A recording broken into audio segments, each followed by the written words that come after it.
Being a citizen of any European Union country gives you benefits not only in that country, not only in the European Union, but around the world. And today I'm going to break down 6 benefits of being a citizen of an EU country. We've talked extensively over the years about potential benefits as well as potential risks of being a European Union citizen. There's no doubt that some Europeans are coming to us more than ever and saying, I want a hedge against what's happening in my country.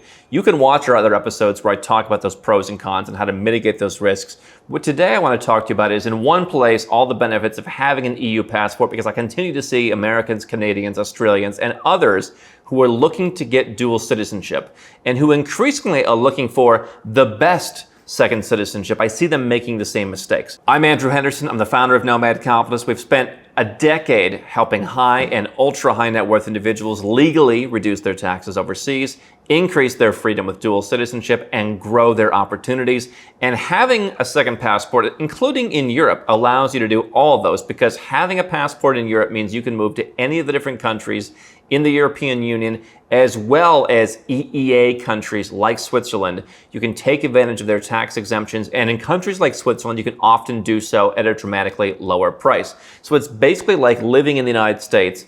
You're in California, but hey, you can move to Florida. You don't really need to ask, you just show up. It's a little bit simplified version of it, but if you're a citizen of, let's say, Malta, or if you go through your family tree and you get Italian citizenship or Hungarian citizenship or Polish citizenship, or if you just want to go and live in a European country like Ireland for a number of years and become naturalized, you will have the ability to live anywhere you want. And so when we see people, like, they hear about, oh, I can get Malta citizenship in 18 months by making a donation. Well, they say, well, what's the value? I'm going to get into all the benefits, but the value is you have access to this entire network of countries, and so it gives you this extreme optionality. Yes, you can say Europe as a bloc has its challenges, and those have changed over the last couple of years. But you still have this great number of places to go to. And so the difference between Bulgaria and France is relatively substantial. And so you're opening up all those different opportunities. Don't think that being, let's say, a citizen of Malta only gives you benefits in Malta. Don't think, well, I wouldn't want to live in Poland, so why do I claim my Polish citizenship? Citizenship is something that, by the way, is permanent. Okay. Now, if you're naturalized and you misrepresent yourself, obviously they can take it away from you. But that's pretty much the only thing they can do. I mean, once you become a citizen, you are a citizen, and so it's stronger than, let's say, a residence permit. You might use a residence permit whether you want to live in Europe, but that residence permit helps you lead towards citizenship in the future. So if you can't claim a European citizenship through your family tree, parent, grandparent, great-grandparent, etc., if you don't want to make the donation to Malta, if you're not able to go and invest, millions and millions of euros in Austria and be given a special exemption citizenship, then you can simply choose to move there and work your way towards citizenship. So you can get citizenship in anywhere from, a year and change to, 10 years. But what do you get in exchange from that besides the permanence? Number one, you get the travel benefits. A citizen can apply for a passport. And so if you become a citizen of Malta, they will give you a Malta passport. You'll apply the same way you'd apply to the United States government and get a US passport. And so then what you can do, you can travel with freedom of movement all throughout Europe, but you're going to be able to go pretty much anywhere else in the world. Okay, so the German passport has 3 or 4 more countries to access than, again, the Maltese passport. Ireland's passport, because of the pre-EU arrangement with the UK, Irish citizens can live in the UK and vice versa. That's a benefit some people might like. A Bulgarian, Cypriot, or Romanian passport is not going to offer visa-free access to the United States because the US doesn't have reciprocity. So that may be a downside to some people. But generally speaking, you're going to be able to go anywhere you want in the world. The EU's visa-free policy is based on reciprocity. And so anywhere where the citizens can go to Europe, you can all go there. So let's say you want to go to Mexico. Let's say you want to go to Malaysia. You want to go to Singapore. You're going to have, in some cases, longer stays, even than Americans in some cases, and certainly longer stays than someone who got a Caribbean passport, for example. You want to go to Malaysia, 90 days for Europeans, because that's what Malaysians get when they go to Europe. So you're getting this block that's negotiating with countries. Now, if you want to go to Thailand, Thais need a visa to go to Europe. So most Europeans, because Thais want tourism, can come in. There's a few who might need to get some kind of visa or go through some procedures. But by and large, you're going to have some of the best travel passports in the world. Can you survive on, let's say, just a Caribbean passport, what I would call a T or B passport? Sure. But if you want to go to the United States, Canada, Australia, New Zealand, in some cases the UAE, maybe a handful of other countries like Morocco or South Africa, Japan, you may need to apply for a visa for those. And so if you just want total travel freedom, as if you're an American or a Canadian or Australian, plus the benefits of traveling within Europe freely and using those faster lines, then you get that. The other thing is work. This is one thing that a lot of entrepreneurs and high net worth individuals that we talk to don't value. But think about this. If you're getting citizenship in Europe, you can pass that down through generations. Just because I'm an entrepreneur, maybe my child wants to get a high-paid job somewhere. Maybe that's what they want to do. And so you're opening up all those countries that you can go and work in. So again, it's like having multiple different places that you can go. That, to me, for the average person, is the benefit of a US passport or an EU passport, is you can go and you can work higher-paying jobs. In fact, that's why some folks want to go to the U.S. because the U.S. has some of the highest wages. Ireland actually is now one of the highest wage countries in the world. And so if you were able to go and get a job in Ireland, I mean, that's somewhere where people from all over Europe are moving because they have that freedom to do so. And so the ability for you to work, or if your spouse gets citizenship, or if your children have it, they can grow up and be able to work there.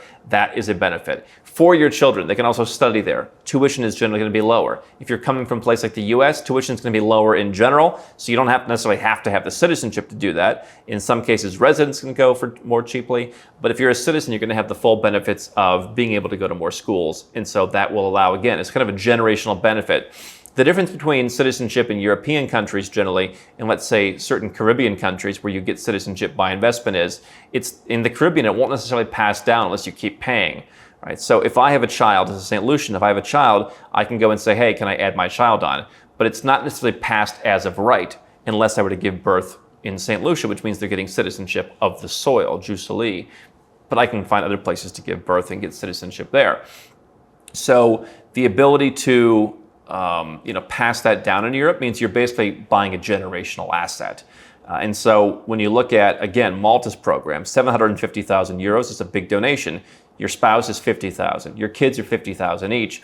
So if you've got a large family, it's still, €1 million, something like that. I mean, that's an expensive price tag. But look at, what's the benefit for you and your children's life? It might be the next 80, 90 years, and then there, and then there, and then there. I mean, over time, that's going to be really potentially paying itself off. And so travel, work, and study. The fourth benefit is, again, you can move anywhere within the bloc. And so people think, oh, well, Europe has high taxes.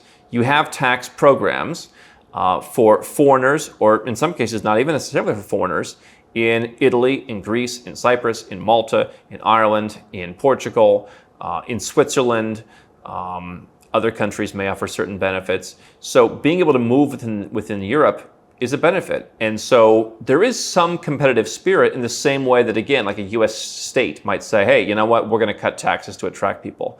Tennessee cut, I think, some dividend taxes a couple of years ago. And I don't know if that's what caused everyone to move to Tennessee, but people are moving to Tennessee in addition to Florida and Texas and all those places because the tax situation is better. The difference in Europe is there's no U.S. federal government. But, to me, moving from California to Florida, you're only solving a small part of the problem because you still have the high federal taxes. If you move from, Italy, which has up to a 15-year tax exemption, let's say you run those 15 years out and it's no longer tax friendly. If you want to move somewhere else for tax benefits, there's probably going to be somewhere competitive, the same way certain states in the United States are competitive, except there is more of a freedom of movement. There is more of an understanding that people migrate within Europe. And so people are moving within the European Union, and that's a benefit you can have. That's also lifestyle reasons. If you want to be able to have the flexibility to live in any of the countries in Europe, that is a great optionality to have. And if you believe in freedom, I mean, the people in Bulgaria are different than the people in France. The people in Spain are different than the people in Latvia. And so you can find different cultures, you can find different seasons, right? And so the cool thing is, you might not like the weather in Malta. You might say, I don't want to live in the Mediterranean. We have some very high net worth clients that like the idea of living in cooler climates. Well, if you're Maltese, you want to show up in Estonia, you can do that. We had someone who's like, I want to move to Finland. Finland doesn't really have a program for someone who wants to make a passive investment. And so you've got a number of countries in Europe that you can't just move to. If I want to go back to Norway and trace my lineage to my great-grandparents, there's not really a clear way for me as an entrepreneur and investor to do that. And so this would allow you to do that. Norway's not in the EU, but you do have that access. And so the freedom to move gives you more freedom.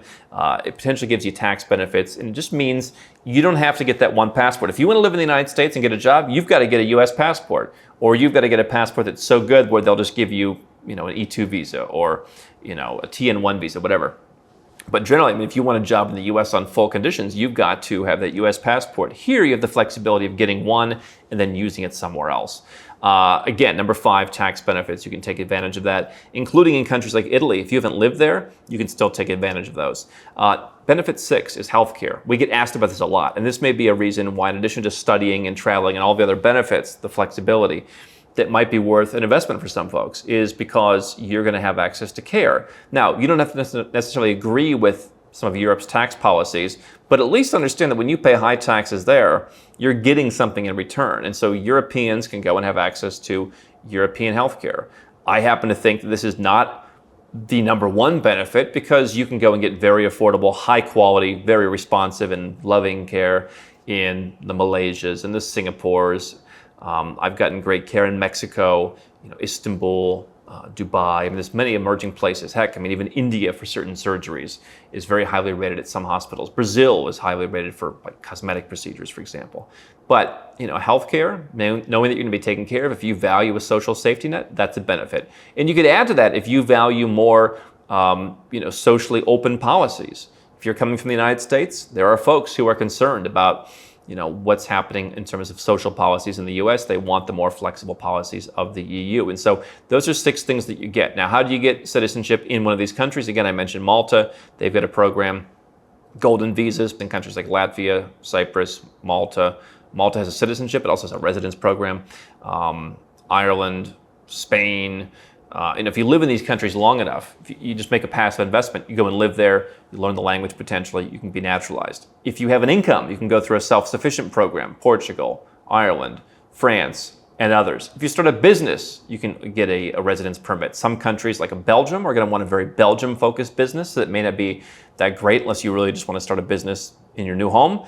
Countries like Latvia potentially, could work for that. So there's many different ways to get in through starting a business, making a real estate investment, showing that you have income, or just making a donation and jumping right to the passport process.